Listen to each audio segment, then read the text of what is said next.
Considering a move to the Great Lakes state and thinking about buying a house? Whoa there, let's hit the brakes for a moment. There's a whole lot you need to know about Michigan homes. They're unique, just like our beautiful state, and they come with their own set of rules and quirks. Michigan homes are different, and there are some critical things you absolutely must know before you make your move. Trust me, this is insider info you won't want to miss. Alright, ready to dive in? After this video, you'll be equipped to navigate the Michigan housing market like a pro. First things first, let's talk property taxes in Michigan. What you see listed on a property might as well be fiction. It's incredibly frustrating and feels like false advertising. The property taxes you see now, expect them to change and not in your favor. They're either going to skyrocket after you buy, or on the rare occasion, they might decrease. But let's be real, they usually just go up. This all stems from Proposal A passed back in 1994. It was a constitutional amendment that put a cap on how much taxable value can increase each year, capped at 5% or the rate of inflation, whichever is less. Sounds boring, I know, but stick with me. This means that when a house is sold, the taxes are recalculated at the current market value. So when you buy, that cap comes off and you're hit with the new tax rate. Now, the good and the bad of this, the good is that you won't suddenly find yourself unable to afford your home if its value doubles. Your taxes will only increase incrementally each year. But the bad, those tax bills can be super misleading when you're house hunting. You might think, wow, this home is super affordable, but in reality, it's going to cost you a lot more to live there than you think. If you want a real idea of what you'll be paying on any house you're eyeing, I've got you covered. I'll drop a link in the comments to the city's tax estimator site. Just type in half of the home's value where it says SEV, State Equalized Value, and it'll give you a pretty, well, sort of accurate estimate of your future taxes. But wait, there's more about taxes. Some houses are classified as either homestead or non-homestead. Non-homestead properties are those that aren't your primary residence. Think vacation homes or rentals. These properties have taxes that are roughly 40% higher. But if you buy a non-homestead property and move in, making it your primary residence, those taxes should theoretically come down by about 40–50%. However, what we're seeing in the current market is a bit different. More often than not, taxes are just going up. Now, let's shift gears and talk about basements. In Michigan, basements are pretty much the norm. About 70–87% of homes here have them. So, if you stumble upon that rare find without a basement, think twice. It's available for a reason, and it's not just because it's unique. Basements are expected in Michigan homes, especially when it comes to resale value.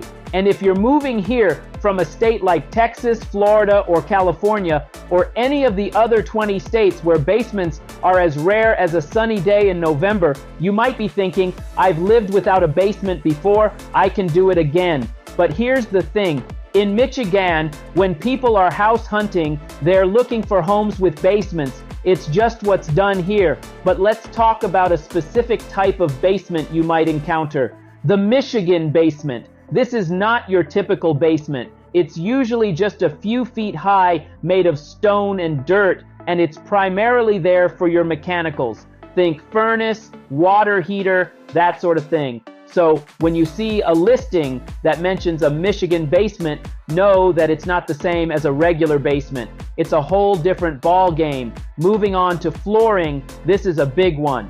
People moving in from other states often have preferences shaped by what they're used to. You might see tile and vinyl flooring and think, that's perfect, let's do that everywhere. But hold your horses. In Michigan, that's not the norm, and it's definitely not what buyers are looking for. Hardwood floors are the gold standard here. They're classic, they're timeless, and they're what Michigan buyers are willing to pay more for. It's just ingrained in the local mindset. Hardwood is superior. And whatever you do, please, I beg you, do not cover up beautiful hardwood floors with tile. It's a tragedy every time it happens. You can have hardwood, some carpet, and sure, tile in places like the kitchen and bathrooms. But tile everywhere? That's a hard pass. And let's not even talk about carpet in the bathroom. Just No. Now let's dive into the world of pools.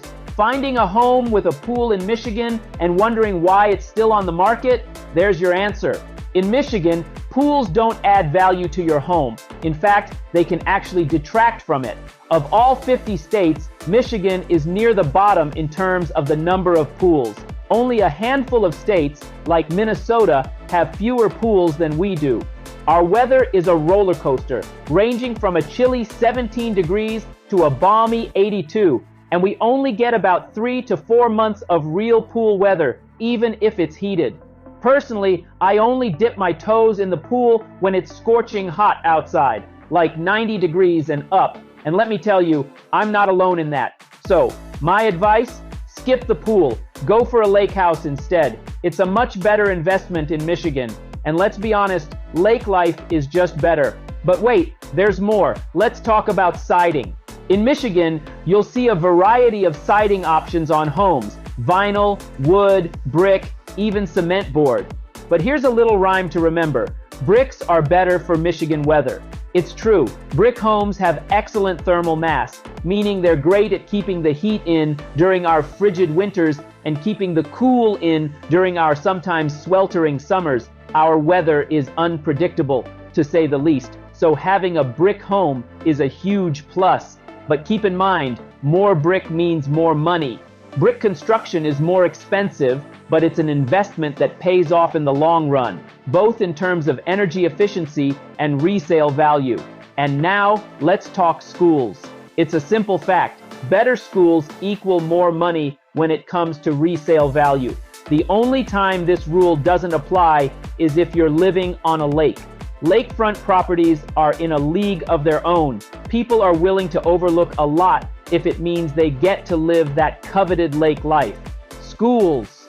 Who cares? I live on a lake. That's the mindset. But if you're not on a lake, schools are a big deal. Use websites like School Digger and GreatSchools.com to pinpoint the school district that's right for you. And here's a pro tip.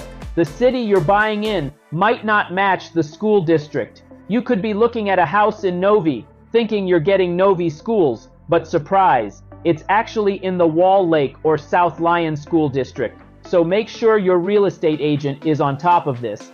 Or if it's me, don't worry, I've got you covered. Garages. Let's not overlook these.